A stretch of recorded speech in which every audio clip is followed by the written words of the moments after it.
He can always tell when a man wants to kiss you, not because he says it, but because something in the room changes. A warmth settles where there used to be ordinary air. He begins by listening to you in a new way, not only to your words, but to the rhythm of your voice, the soft catches and releases between sentences. He leans in as if to hear better. And the lean is deliberate, small, measured, as if he is mapping the space between you. He will look at your face the way someone studies a map they have fallen in love with. His eyes trace the slope of your cheek, the way your lashes fall, the curve of your lips. He lingers, tender and curious, but never crude. There's a quiet reverence, a gentle hunger that asks permission with every glance. His smile changes. It loses the casualness it had minutes ago and takes on a private quality meant only for you. Watch his hands. When a man wants to kiss you, his hands will begin small. A brush of knuckles against your wrist, a light touch at the small of your back to guide you through a crowded doorway.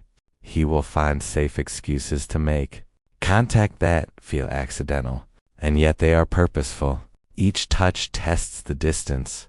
Each reaction you give is a signal that he reads like a sentence. He will mirror you.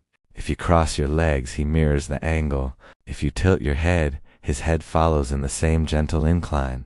Mirroring is not only chemistry.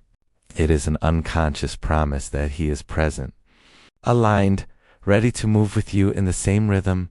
You will notice his breathing, a small hitch when you laugh, a softer exhale when you grow quiet. Those tiny changes are a language of their own. He will try to make you feel safe. The desire to kiss is wrapped in care. He pays attention to details, the way your coat slips off, whether you are cold, what you like to drink. He does not hurry you. He creates a pocket of time where the world's edges soften and the two of you can become the only sharp things in the room. That space is his offering. He also uses humor as a soft armor. A joke about the weather, a playful tease about a song on the radio. These are small bridges he builds to cross toward you without shattering the delicate mood. Uma helps him steady his hands and steady his heart. It keeps the atmosphere light enough that if you say no, the moment can fold back into friendship without pain. Then comes the pause he holds like a promise. He will lean close enough for you to feel his breath. Then stop. It is not frustration. It is respect. He wants your consent in the smallest possible currency. A look, a tilt of the chin, a breath held long enough that it becomes an invitation. The most authentic kisses arise from that fragile mutual silence, when both people choose to cross the final fraction of distance together, in crowded rooms, in quiet corners, in the soft yellow light of late evenings. His approach will feel the same. There is an economy to his motions. Nothing wasted, everything meaningful. He learns the contour of your mouth like a cartographer would learn a coastline, careful, patient, reverent. He studies the way you respond to proximity. Do you peel back? Do you lean in? Do you smile and stay?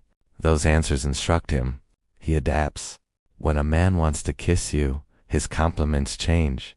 They shift from the general to the intimate. Instead of praising your outfit, he admires the way your eyes light up at a memory or the way your voice softens around certain words. He notices small things, the scent of your hair after rain, the way you tuck your hair behind your ear when you're thinking. Those details matter to him because they are part of the map that leads to your mouth, and he follows them with a considerate curiosity. Pay attention to his eyes after the first touch. He will look for your reaction as if auditing his own wrist. Does your face soften? Do you lean toward him? The answers guide him like compass points. His patience in that moment reveals his respect for you. If he steps back the instant you tighten up, he is listening. If he lingers, he believes you welcome the closeness. There are moments when music threads itself through the exchange and becomes the by-my backdrop of your approach. A shared song can become a secret signal, a lyric a little too perfect, a chorus that swells as you meet each other's gaze. He may light up when that track plays because it feels like the script is being written for both of you at once.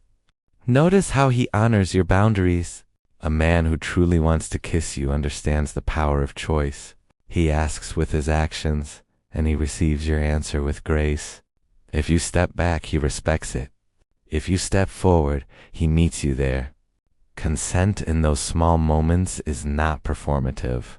It is the scaffolding of something tender and durable.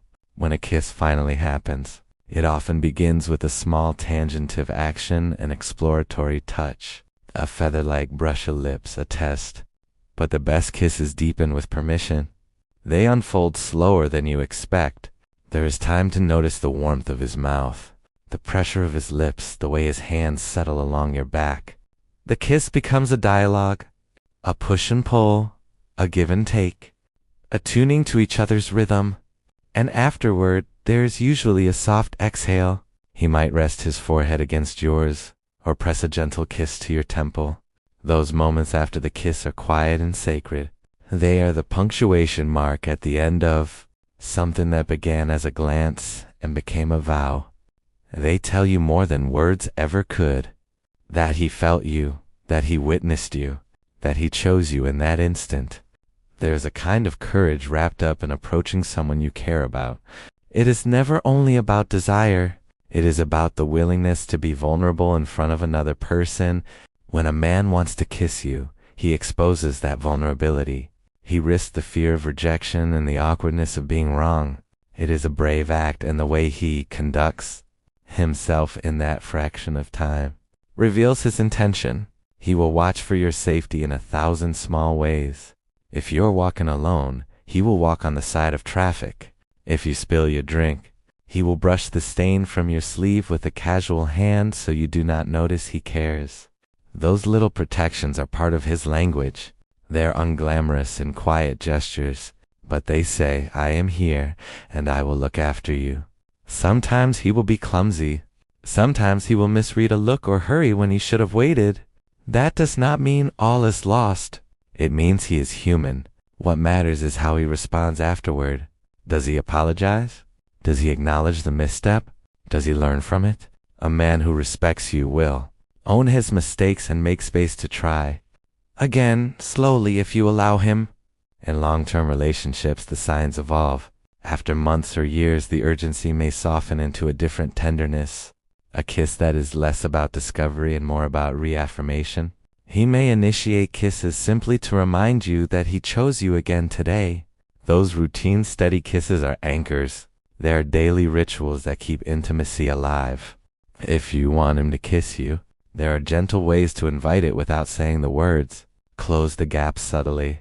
Keep eye contact a fraction longer. Let your breath waver. Let a smile linger at the corner of your mouth. Touch his arm during a laugh. Lift your chin a hair. The world is made of tiny signals. When both of you agree on the language, the kiss becomes inevitable. And if you don't want it, that is an equally powerful choice. Step back, shift your weight, give a soft but clear shake of the head. A respectful man will pause, accept your choice, and continue to cherish you in other ways. The healthiest connections honor both the desire to kiss and the freedom to decline. Finally, remember this: a kiss is never only about technique. It is an exchange of attention, of consent, of tenderness. It is a moment when two people acknowledge each other's presence in a way words cannot hold. So when you feel the pull, when the pause holds and the air is thick with possibility, listen to your body, trust your feeling, and let the moment arrive as an answer you both want to give.